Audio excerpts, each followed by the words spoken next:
Alrighty guys, welcome back to another Hunt Showdown video. In this one, we'll be taking a look at all these shotguns in-game and ranking them accordingly. Now, again, take this list with a pinch of salt, as no matter how logically you try and be, at the end of the day, it all comes down to personal preference. So, with that in mind, be sure to let me know down below in the comments whether you agree with this list or not and what you would have done differently. Be sure to smash that like and subscribe button to help this video reach other awesome viewers like yourselves. And without further messing about, let's jump on into the video.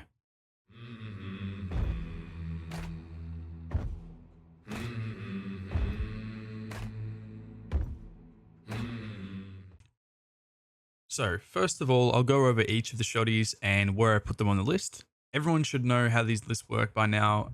So S is the best, it's like the GOAT, you could call it, and naturally F being rubbish. So starting us off strong in the S tier, I have put the Spectre 1882 and the Winfield 1893 Slate. In the A tier, I have chosen the Colwell Rival 78 and the Romero 77. In the B tier, I have the Crown and King Auto 5. And lastly, in the F tier, we have the Winfield 1887 Terminus, which will trigger all the spuds out there, but it's a well-deserved spot. Okay, I know I have some explaining to do in regards to this list. I mean, it should be pretty self-explanatory, but anyways, let's jump into the nitty-gritty. The Slate and the Spectre are hands down the two best shotguns in Hunt Showdown as of right now. Now, a lot of you might think that the Romero should be up here because of its quote-unquote long range, but seriously, if you want a long-range shotgun, just use a freaking rifle. You're not using them for how they were designed, which is up close and personal, and for those reasons, the Spectre and Slate are the two best options for that. They both have an internal magazine capable of firing multiple shots before reloading, which a few of the other shotguns don't have, not to mention crazy damage, wide projectile spread for easy hip fire and good cycle time between shots. Now, for the A tier list, which I might add is still good and by no means does it make these two shotguns rubbish in any way whatsoever, but there are some drawbacks to these weapons that for me make them drop below the Slate and the Spectre. First up, let's talk shots. The Romero only has one shot before reloading, whilst the Rival has two. This combined with the 3.5 to 4.5 second reload time is a bit of a letdown in my opinion, especially since the others, that being the Slate and the Spectre, can fire 5 to 6 rounds in quick succession before needing to reload. So this was one of the reasons why I kept both of these weapons in the A class or the A tier. Another thing with the Romero, as most people like to comment about, is the fact that it has such a tight projectile spread that it feels like you're firing a slug, hence the longer range. But this also means that you'll do less damage if your shots aren't on point. Now, you can say that's not true, but if you miss your mark with the Romero, its tighter bullet spread means you'll land less pellets on your target.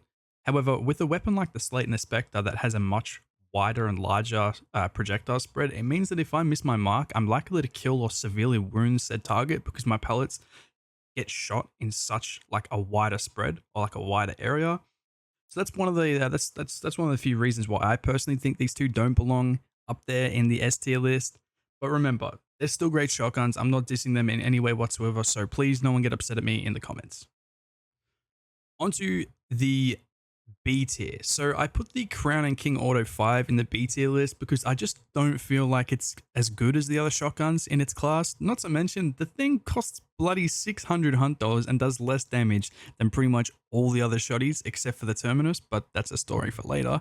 It's still a good weapon, but for that price and only being able to fire 10 shots before running out of ammo, it was pretty easy of a choice to put this weapon in the B tier list.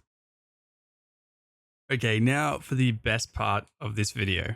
I chose to put the Winfield 1887 Terminus in the F tier list, and you might be wondering why. And I'll tell you. It is hands down the worst shotgun in-game, lowest damage, high reload and cycle time, super unreliable, and definitely belongs in this tier list. The only way it gets remotely decent is when you spend trait points on levering, which increases its cycle time, so at least it fires a little bit faster, but man, I can't stand this shotgun. This will spark up a lot of comments, so I'm curious to see what everyone's opinions are. But yeah, F tier list. So that's going to do it for my shotgun tier list in Hunt Showdown.